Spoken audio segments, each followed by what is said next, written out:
everyone, hope you all are well. I'm kicking things off today by prepping the eye area with my trusty Urban Decay Primer Potion.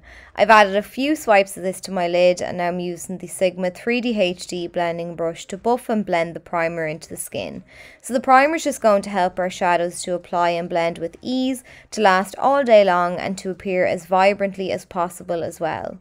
I'm using this palette today from Sample Beauty called the Plush palette. I've used it in a tutorial before, but I was just drawn to those purple hues in the bottom corner, so I figured that's what I'd focus on today. And the first shadow I'm taking is called Calibre.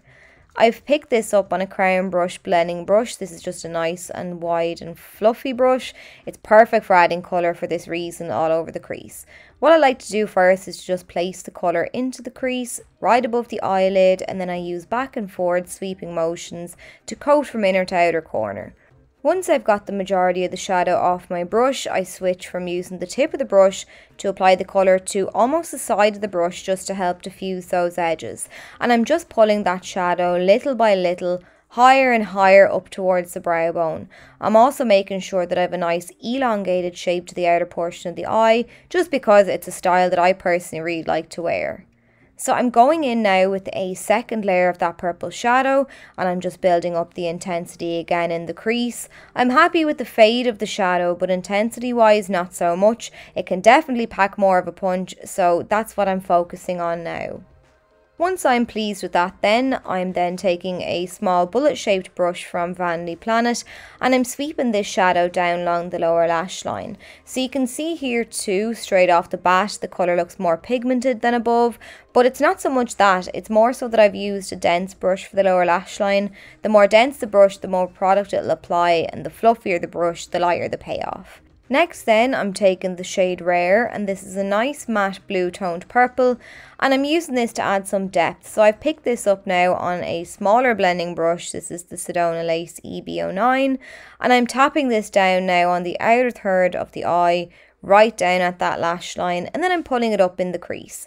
So I've just been tapping it down now, very carefully moving my brush up and down to coat the lid, and in doing this I'm limiting the fallout because I'm being careful with my placement, and gradually I'm pulling and blending this colour across into the deepest part of the crease.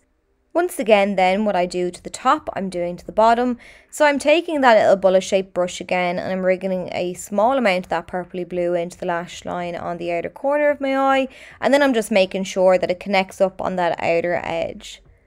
Now that I'm taking the shade Golly Gosh, which is a beautiful shimmery purple shadow, and I've picked this up on a flat C-shaped brush from Blank Canvas Cosmetics. I've sprayed my brush with some water and now I'm tapping this shadow on the inner half of the eye, the part that is obviously currently bare. So the quality of this palette is fantastic, especially for the price. I think it's around the €20 mark, and sometimes it's on offer. I've seen it as cheap as 13, which is just crazy for a 24 pan palette of this standard.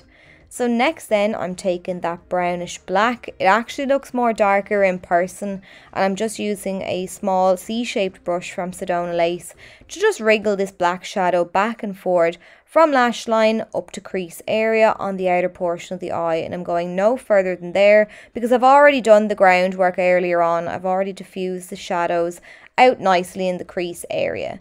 Then I'm using an angled brush from Vanity Planet as well, and I'm just using this now to press that black shadow into the lower lash line, and obviously once I've finished with that, then I'm going to work along the top lash line, and this will just provide a nice base for the lashes that I'm about to apply. Then I'm taking this eyeliner pencil from Urban Decay. It's called Raw Energy, and this was released around the same time as the Stoned Vibes palette. Now, I actually changed my mind, so I applied this liner straight to the waterline, and I kind of forgot that it didn't pack as much of a punch as I would have liked.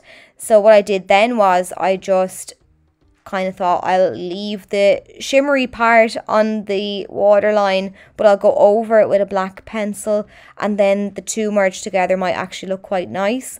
And now I've picked up one of the Urban Decay glitter liners. This is in the shade AC/DC, and I'm just really quickly adding a few swipes of this across the inner portion of the lid just to really amp up that glitzy glam feel. Now I'm using the Lancome Lash Idol mascara, and somebody actually asked me what did I think of this mascara in my last video. I love it. I love that it's got a curved shape to the wand. It really just helps to give a nice lift to the lashes. I know I'm wearing false ones, but my natural lashes look fab when I wear it. But that's it. So I hope you enjoyed the tutorial. I hope you found it helpful and easy to follow. If you did, please do let me know, and I'll catch you in a video soon.